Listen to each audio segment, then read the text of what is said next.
शहीद स्थल जिला घर पर पौड़ी गढ़वाल विकास समिति एवं विभिन्न राजनीतिक और सामाजिक संगठनों द्वारा देश के प्रथम सीडीएस जनरल विपिन रावत की चौथी पुण्यतिथि पर उनके चित्र पर माल्यार्पण कर भावभीनी श्रद्धांजलि अर्पित की। इस मौके पर वक्ताओं ने उत्तराखंड के गौरव जनरल विपिन रावत की पुण्यतिथि को राज्य स्तर पर मनाने की मांग की और आने वाली पीढ़ी को उनके बारे में जानकारी प्राप्त हो सके, इसके लिए कार्य करने की मांग की। इस मौके पर पूर्व पालिका अध्यक्ष मनमोहन सिंह मल ने कहा कि जनरल विपिन रावत उत्तराखंड ही नहीं बल्कि देश का गर्व थे और एक वायुयान दुर्घटना में उनकी मृत्यु हो गई। उन्हें देश का पहला सीडीएस बनने का अवसर मिला और उन्होंने इस दायित्व को बेहतर तरीके से निभाया भी। शहर यूकेडी अध्यक्ष नितेश सुनियाल ने कहा कि जनरल विपिन रावत द्वारा किए गए कार्यों को पाठ्यक्रमों में शामिल किया जाना चाहिए ताकि आने वाली युवा पीढ़ी को उनके बारे में जानकारी मिल सके। वहीं पौड़ी समिति के अध्यक्ष अरविंद रावत ने बताया कि वे जनरल विपिन रावत सैन्य पृष्ठभूमि से थे और उनके परिवार में अनेकों सदस्य सेना में उच्च पदों पर रहे। उन्होंने कहा कि इस कार्यक्रम को सरकारी स्तर पर आयोजित किया जाना चाहिए ताकि उनके बारे में सभी को जानकारी मिल सके।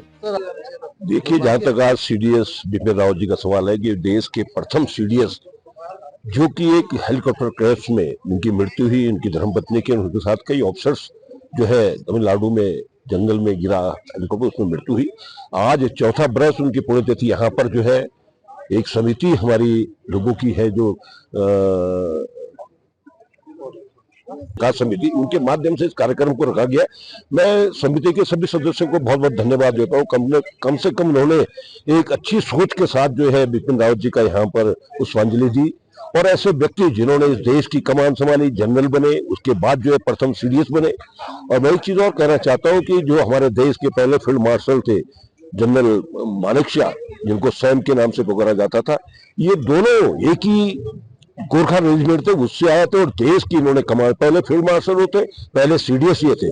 और ये तो कभी कभी विवादित भी होते थे दोनों ही, क्योंकि बेबाक तरीके से बात करते, चाहे सरकार से करे चाहे किसी नेता से करे, और बेबाक तरीके से बात करने से ये लोग विवादित में फंसे थे। लेकिन ऐसे व्यक्ति उत्तराखंड से मैं तो धन्यवाद दूंगा उत्तराखंड उन परिवारों को जिन्होंने दो जनरल हमको दिए। कुमाऊं मंडल से जोशी जी थे, जब उत्तराखंड आंदोलन 94 में चल रहा था, उनका भी ऐसे ही आकस्मिक निधन हुआ। और दूसरा गढ़वाल से हमारे विपिन रावत जी जनरल बने, सीडीएस बने। ये एक बहुत बड़ा गौरव है इस भारत का। ये आपने बहुत अच्छी बात की। जैसे आप सभी जानते हैं कि 4 वर्ष पूरे हो चुके हैं जनरल विपिन रावत जी की शहादत को, प्रथम सीडीएस रहे।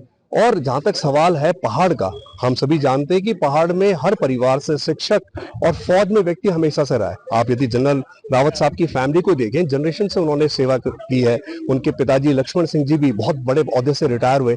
तो हाँ, ये बहुत अच्छा क्वेश्चन है कि यदि इस प्रकार के आयोजन को यदि सरकारी स्तर पर कराया जाएगा तो ना सिर्फ इसकी एक एजुकेशनल वैल्यू होगी, पर साथ साथ हम एक मैसेज भी समाज को दे पाएंगे कि आने वाली जनरेशन फौज में अपना एक भविष्य देखे। और साथ में जो हमेशा से हमारा एक रहा है कि पहाड़ से हर व्यक्ति फौज में जाना चाहता है, तो उसको बढ़ावा जरूर मिलेगा यदि राज्य सरकार इस पर अपना कोई संज्ञान लेती है तो।